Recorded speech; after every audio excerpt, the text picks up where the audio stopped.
you very much. God is. What else is there to say, right? If we say more than God is, then we're starting to kind of limit what God is. God is. God is.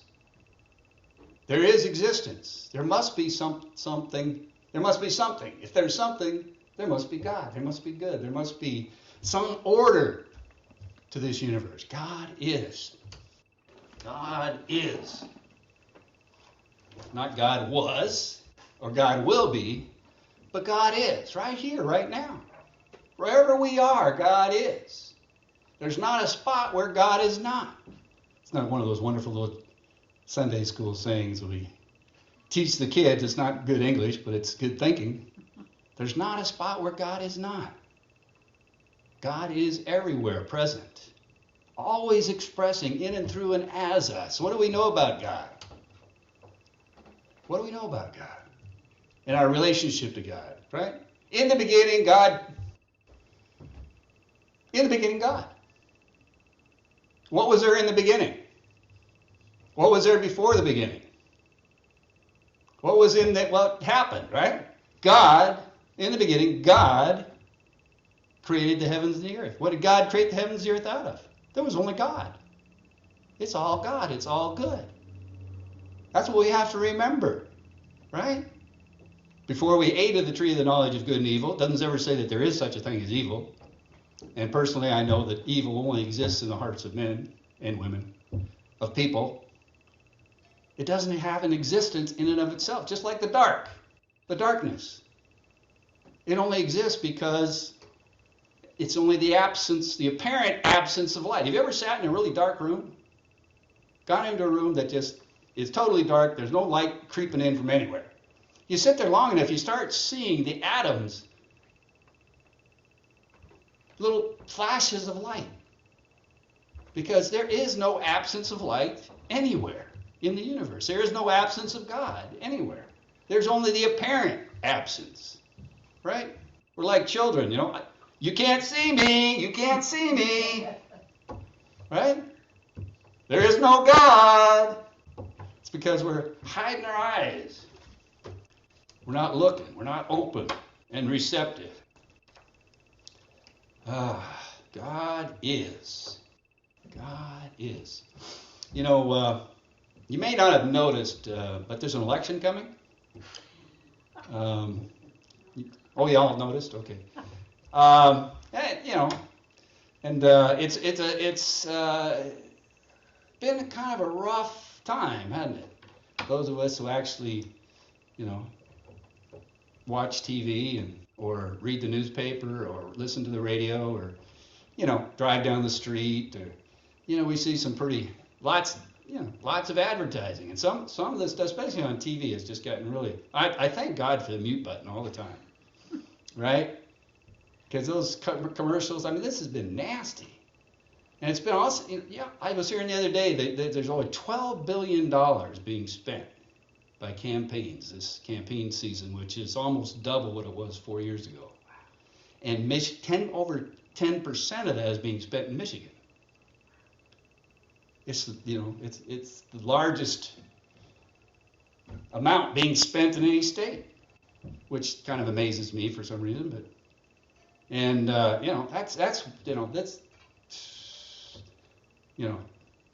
myself, you have to go back to 2010 and the what was that?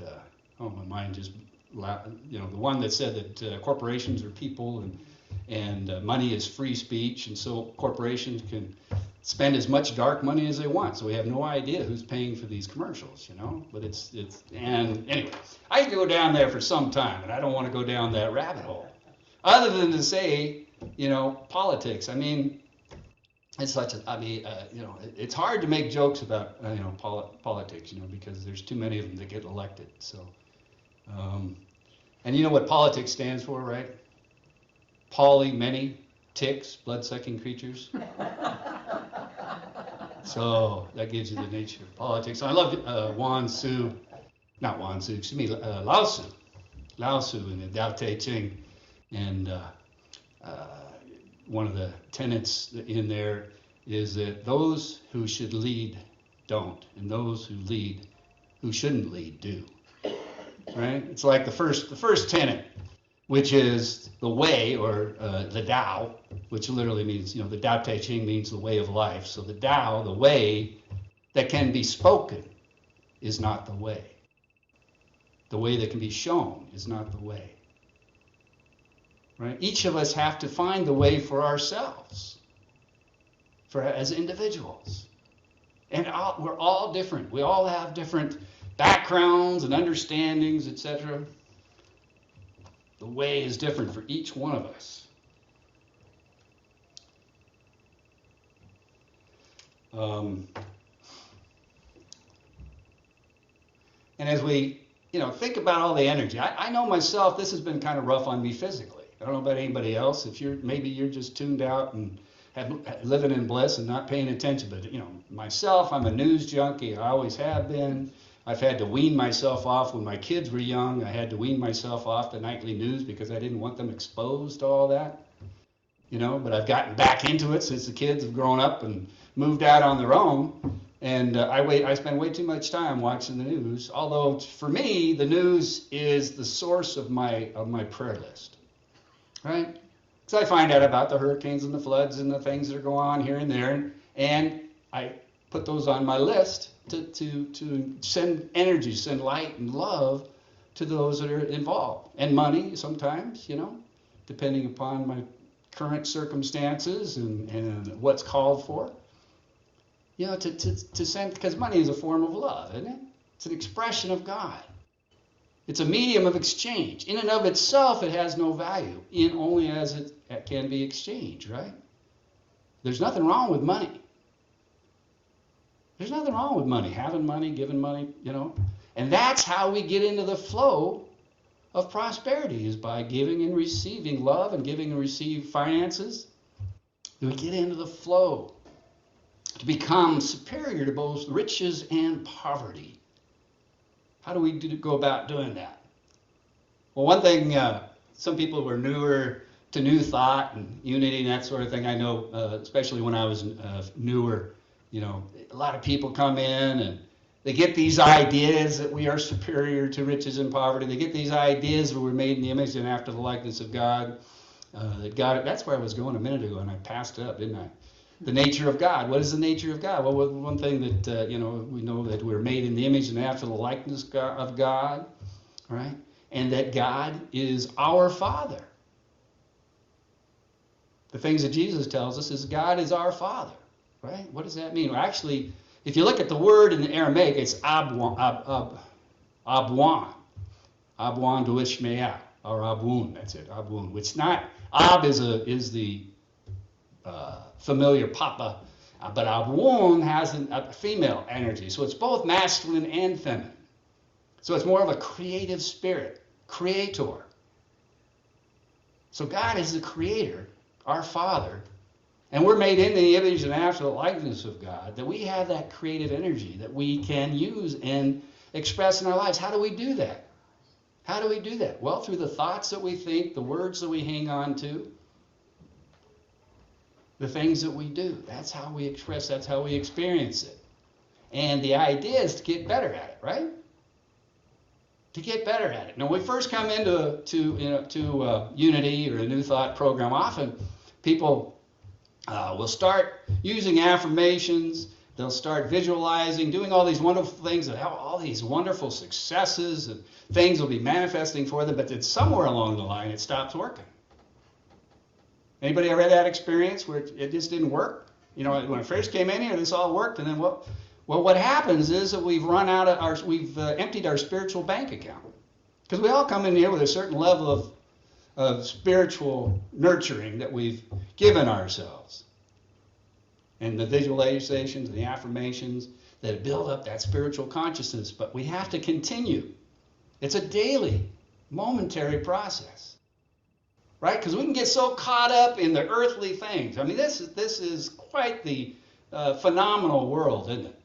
It's a phenomenal world. There's so much wonder. The sun's shining, the sky is blue, the leaves are blowing. I've got a lawn to mow, I've got, bills to pay, I've got all this other stuff going on. There's quite a lot going on that distracts us, from the Spirit. We get so caught up in our hearts and our minds and in our bodies, we forget to tune into the Spirit. And that's something we have to do on a regular basis, at least daily, right? Momentarily. And eventually our life becomes a prayer. Eventually we engage in what Thich Nhat Hanh would call walking meditation. Basically everything becomes a meditative experience. Just walking through the garden or driving down the road, tuning into the Spirit within all of creation. We can build up that spiritual bank account. What else did Jesus say about the nature of God? In the book of John, he says that God is Spirit, and that those who worship in spirit, that those who will worship God worship in spirit and in truth. If God is Spirit and we're made in the image and after the likeness of Spirit, we are inherently spiritual beings. We're spiritual beings having a human experience. We're also human beings learning to express our spirituality. We're learning to express that spiritual nature of ourselves, that we're made in the image and after the likeness of God. God is Spirit. We are inherently spiritual beings. And what else do we know from the New Testament? God is love. God is love. That's 1 John 4:16. God is love, and those who abide in God abide in love, and God abides in them. Those who abide in love abide in God, and God abides in them. Which fits really well with the two commandments, doesn't it? What are the two great commandments that Jesus gave us? Love the Lord your God, and love your neighbor as yourself. 2. He took those 10, which if you look at the 10 commandments, the first 4 are our relationship to God, and the last 6 are our relationship with other people. So he took those 10 and broke it down into 2. Love God, love your neighbor. Love. How do we express love, even when we don't like what's going on? How do we express love, even when we'd rather not see what's happening happen? Right? So, if our candidate doesn't win, what do? We love the one we got. Right? What was that, Stephen Stills? Love the one you're with? There you go. I hadn't thought about that until just now. Love the one you got. So God is our Father, that creative Spirit that works in and through and as us. God is our Father, right? That creative Spirit. God is Spirit. And we worship in spirit and in truth. Whoa, what a concept. Truth. Don't see a lot of that right now. See a lot of opinions expressed as the truth, and a lot of facts being called people's opinions. So it's an upside down world, there's no doubt about it. In spirit and in truth, and that God is love.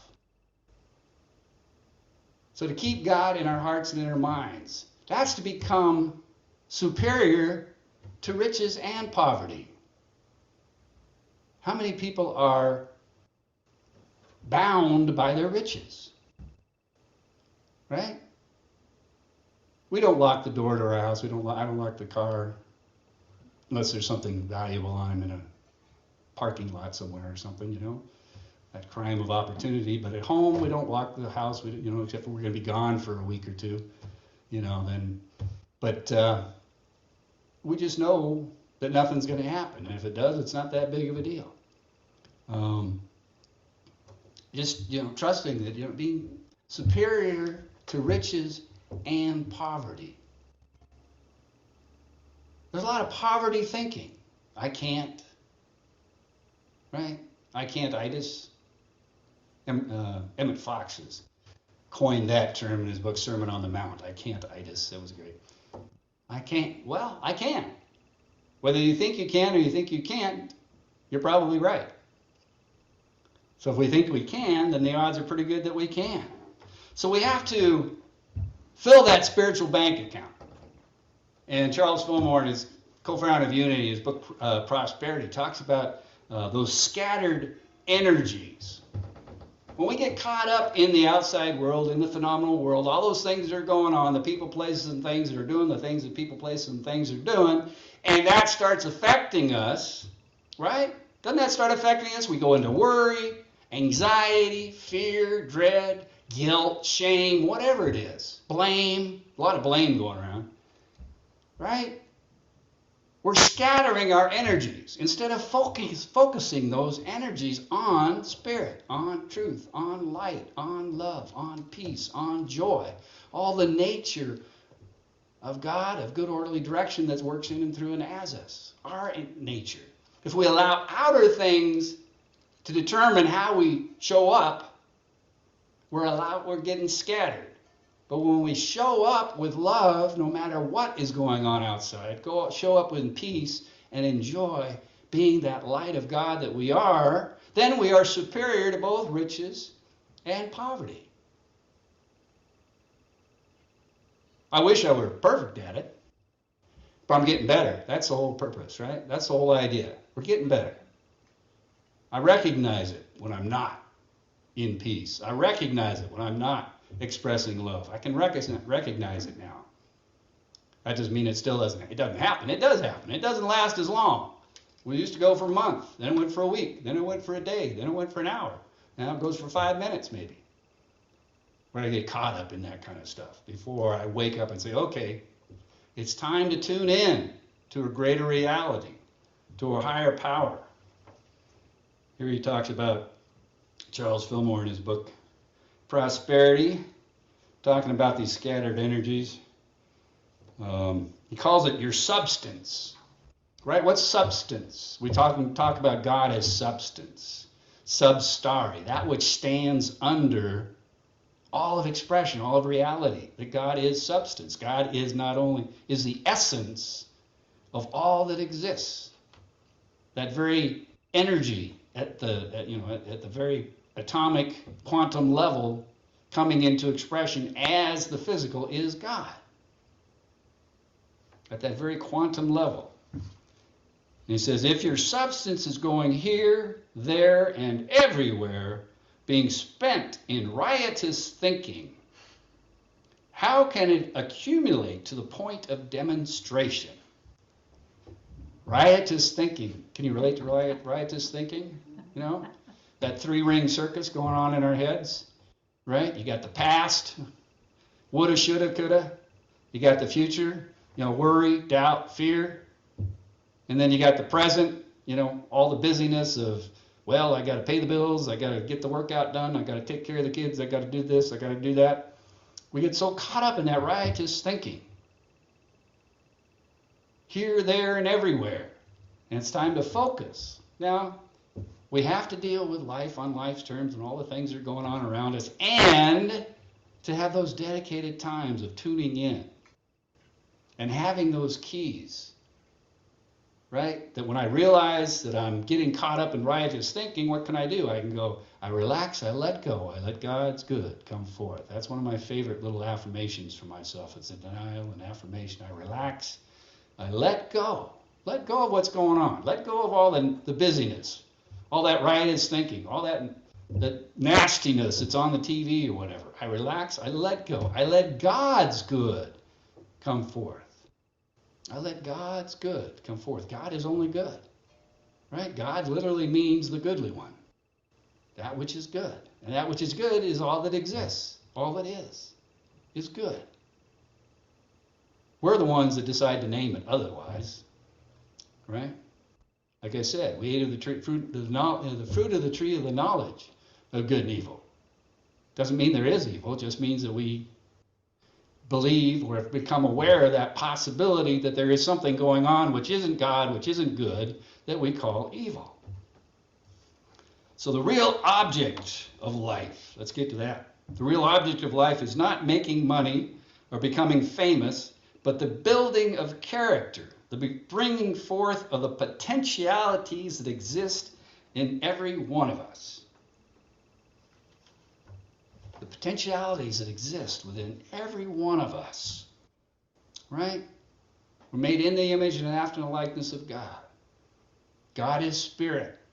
And we are inherently spiritual. God is our Father, the creative energy, if you will, and that we are co-creators with God. We create our own experience of life and of living. And God is love. And that those who abide in love abide in God, and God abides in them. Or it's the other way around. Those who abide in God abide in love, and love abides in them. I have to look at it again. But you get the idea. Love is the way. Love is the way I walk in gratitude. That's another song that I've done before. It comes out of Course in Miracles, if there are any Course in Miracles students. It's a great mind training device. That's what I love about A Course in Miracles. It's got 365 lessons that if you want a daily reminder to tune in to God, it's about as good as it gets, because if you follow through with it. You can do it in 1 year. It took me 1.5 years the first time. So, but yeah. Eric Butterworth was a long-time Unity minister. And I was thinking about him, but I can't go down that story. I don't have enough time. But anyway, Eric Butterworth, long-time Unity minister, very prolific writer, had a book he called Spiritual Economics, which goes really well with this book, Prosperity. I've taught a class many times using those two books, Spiritual Economics. And in there he quotes a fellow by the name of Mike Todd, who I believe was a Broadway producer at one time.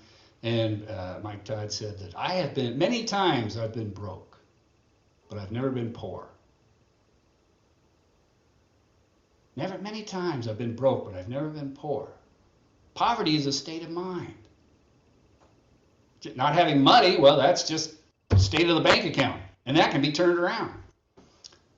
But poverty is a state of mind. It's also a state of physical, state of, physical absence of money in your bank account. But if we have a prosperity consciousness, if we have a consciousness that is superior to riches and poverty, then we always know that we have more than enough good to share. That we have more than enough good to take care of all our needed and desired good, right? More than enough to take care of. My wife and I are not rich by any means, don't have big fat 401ks or anything like that, but we've got our lifestyle in condensed, and we know what we can spend, and we enjoy. We do a lot of traveling, and have a lot of fun, but we're by no means wealthy as far as the world is concerned. But we are wealthy because we know that with God as our source, there's more than enough good to share. That God, and that brings me to our affirmation for today. That comes from page 170 here, I believe it is. Is it 170? Yeah, where'd it go? 172. There it is. I like to take my affirmations. I use Charles Somer's books as the source of my prayer letters. I do a weekly prayer letter. If you want to get on the mailing list, you can go to peaceunity.net, peaceunity.net. I send out a weekly prayer letter. And this year I've been working with this book, Prosperity. And there's a library of all the past prayer letters, so you can go back through the whole year if you wanted to. But this is one I'll use. This is in lesson 11. That's the great thing about Fillmore's books. They've all got 12 chapters, so 12 months. It works out really well. So he talks about how when we turn to God, when we open our minds and our hearts to all that potential, he says that this should enable us to trust God now and rest in the positive assurance that God will supply every need as it arises. That God will provide for every need as it arises. So my affirmation is our affirmation for today is I rest. And you want to help me with these? I know I've got more of them somewhere. But if you can hand those out, that'd be great. I rest in the assurance that God is my source and supply for my every need and desire. I rest in the assurance. Now, I use the term positive assurance. To me, that's a little repetitive. I rest in the assurance that God, that good orderly direction, that infinite, unlimited, eternal existence that lives and moves, that has its being within us just as we live and move and have our being within, that it is our source and supply. It is the substance of all that we need and desire. And you notice I didn't say want in there, right? Because y'all know want is for things. What desire is for an experience of God, desire of the Father. So what I need, food, clothing, all that kind of stuff, shelter, social needs, all that kind of stuff, and all that I desire, all of the awareness of God that I want to outpicture and express in my world, that there will be more than enough to supply that needed good. I rest in the assurance that God is my source and supply for my every need and desire. Let's affirm that together. I rest in the assurance that God is my source and supply of every need and desire. A second time, like we mean it together. I rest in the assurance that God is my source and supply for my every need and desire. And a third time, soft and with deep meaning together, I rest in the assurance that God is my source and supply for my every need and desire. And there's extras of these if you want to take some extras home or give one to somebody or put them up on your mirror or in your car or in your bathroom or whatever. Because it's good to have these kinds of positive messages. And there's more of them, I think, out on the back table there from previous times if you want to pick them up. And I want to leave us with a positive message. This is a song that comes from my childhood, actually, but I heard it the other day and I just said, well, this is a message that I really want to hear right now. So I learned it. This was about 2 weeks ago. I learned this song. I can remember, it comes from 1967. I was 12 years old. I can remember being out in the strawberry fields of Oregon, late May, early June, and this became a top 10 hit in early June of 1967. So I'm pretty confident that I was listening to this on my transistor radio, my little 9-volt transistor radio, out in the strawberry fields. And so I'm going to share it with you. I'm going to have you help me with it a little bit. And some of you might recognize this, maybe not. But it starts with this intro, little start. I'm going to play it once and then ask you to try to sing it with me. And then there's this great little refrain and some verses. And here we go. I think it's so groovy now that people are finally getting together. I think it's wonderful and how that people are finally getting together. Did you catch on to that? I think it's so groovy now that people are finally getting together. I think it's wonderful and how that people are finally getting together. So we're going to do that a couple times, and then I'll do what I call the chorus, because the song's called Reach Out of the Darkness, and the chorus is Reach Out of the Darkness. So, and then there's a couple of verses in there, and hope you'll sing along with me. It's more fun that way. Here we go. I think it's so groovy now that people are finally getting together. I think it's wonderful and how that people are finally getting together. I think it's so groovy now that people are finally getting together. I think it's wonderful and how that people are finally getting together. Reach out in the darkness. Reach out in the darkness. Darkness, and you may find a friend. I knew a man that I did not care for, and then one day this man gave me a call.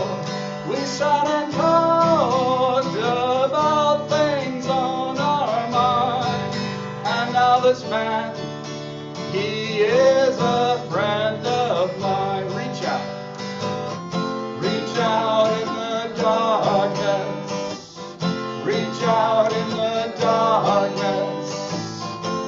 out in the darkness, and you may find a friend. I think it's so groovy now that people are finally getting together. I think it's wonderful and how that people are finally getting together. I think it's so groovy now that people are finally getting together. I think it's so groovy now that people are finally getting together. I think it's wonderful and how that people are finally getting together. Don't be afraid of love. Don't be afraid. Don't be afraid. Don't be afraid to love. Listen to me. Everybody needs a little love.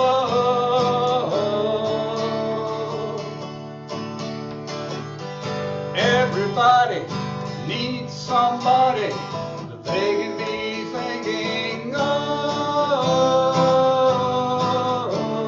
Now reach out. Reach out in the darkness. Reach out in the darkness. Reach out in the darkness, and you may find a friend.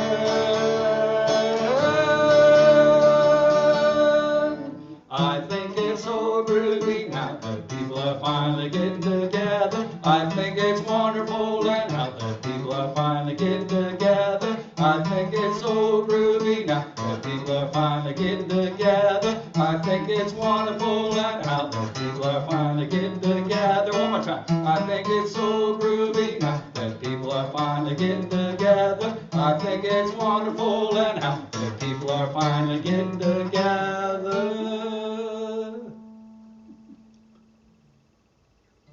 Oh yeah.